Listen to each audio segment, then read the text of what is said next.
When I travelled down in the lift with him after last night's game, there was no hint that Alan Mullery had been sacked. After all, his career had ended on a note of victory.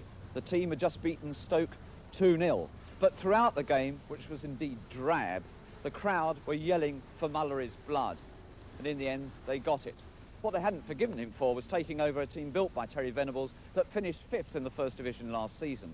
And now the search is on for another manager. And one of the names being canvassed around here is Bobby Campbell, the former Portsmouth and Fulham manager. And another man in the running must be John Hollins, a former Rangers player, now highly successful coach at their deadly rivals, Chelsea. To hear if he's to be the new manager of Queen's Park Rangers. Q.P.R's chairman, Mr. John Gregory, who saw Mr. Revie today, says he'll make an announcement after talks with his directors tomorrow. If he is signed for the First Division club, it will mark one of the most sensational comebacks in the game. The appointment of Revie after 7 years in virtual exile would be seen as a highly controversial move. His career peaked while at Elland with Leeds, where he helped the club to win 6 major trophies. Later, he got the England manager's job, but walked out in 1977 to sign for the United Arab Emirates, a decision that shook the Football Association. Shortly afterwards, they put a 10-year ban on him.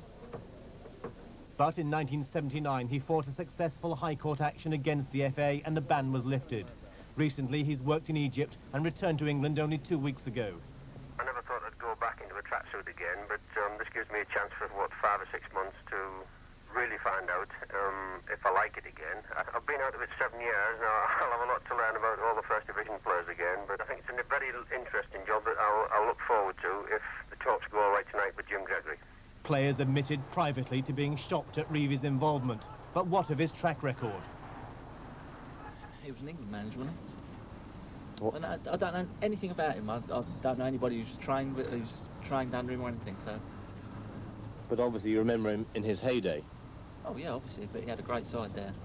It's a different kettle of fish nowadays. He's going to become the manager of Q.P.R. Well, he was right. Now, have you been getting your crystal ball out and having a look at who will be the manager? No, I passed actually tonight because, in fact, there are no developments in that everyday story of footballing folk at Q.P.R. today. Coach Frank Sibley takes charge for tomorrow's home game with Everton. Chairman Jim Gregory's meeting with might-be manager Don Revie ended after about 5 minutes in the Heathrow Hotel last night. All that follows Alan Mullery's sacking on Tuesday night. Anyway, Rangers' home game with Everton is the match with the London Plus factor this weekend. So this morning I set off to watch the players arrive. The Queen's Park Rangers players arrived promptly at their ground at 10 this morning to train for tomorrow's game against top-of-the-table Everton. In the main, they were chirpy enough. For professional footballers, the occasional managerial crisis is just another fact of life. But I did wonder how they reacted. Obviously, it's a little bit of an upset, but I think the players now have got to, now that that manager's gone, and as people were saying, there was a lot of trouble in the camp because of him, they've now got to go out and prove that perhaps it was him that was the problem. And they've got to put up a good performance from now on. And tomorrow you play top-of-the-table Everton? Yes, it's a very big game. Mind you, we seem to play a lot better against the top sides. We beat Forest when they were top of the table 3-0 and played really well, and I think we play a lot better against the top sides. And Manchester United, Liverpool, Chelsea all coming up. Not the right time not to have a manager. No, not really. I think they're all hard games this year, so we'll just take everyone as it comes and hope we can get a few points. As for Everton, they soared to the top of the table this season with performances like these against Chelsea and Liverpool. Reed in by Bracewell, and Richardson's coming up on the left and coming inside, and that's a good goal.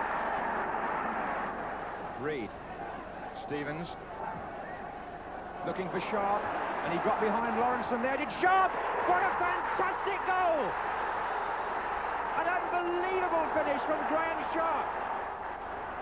As for Rangers, they've found goals hard to get lately, as in this game a month ago against Sheffield Wednesday. They seem to create the chances all right, but they're just unable to put them away. But they did put 2 away against Stoke on Tuesday night, so maybe their luck is on the turn. And when the opposition do get away, as here, there's always Peter Hucker in goal to save them. Great save, and I tell you what, I reckon Rangers will win tomorrow. Know as much about Q.P.R. as long-standing fan and London Plus sports correspondent Michael Wale. He's down at the ground now. Well, the lights are on here behind me at Queen's Park Rangers tonight because there's the annual general meeting and also a youth cup match between Q.P.R and Brentford. But meanwhile, the chairman, Jim Gregory, he's away somewhere in London meeting Don Revie to decide whether he should become the next manager. And that decision really came about very oddly because a journalist met Jim Gregory in the boardroom the other night just after he sacked under Mullery and said, well, you know, Don Revie, he's available for a job.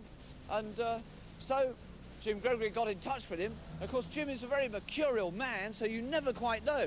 And even at this point, there are men in the boardroom at Q.P.R who'd say that Don Revie will not become manager here.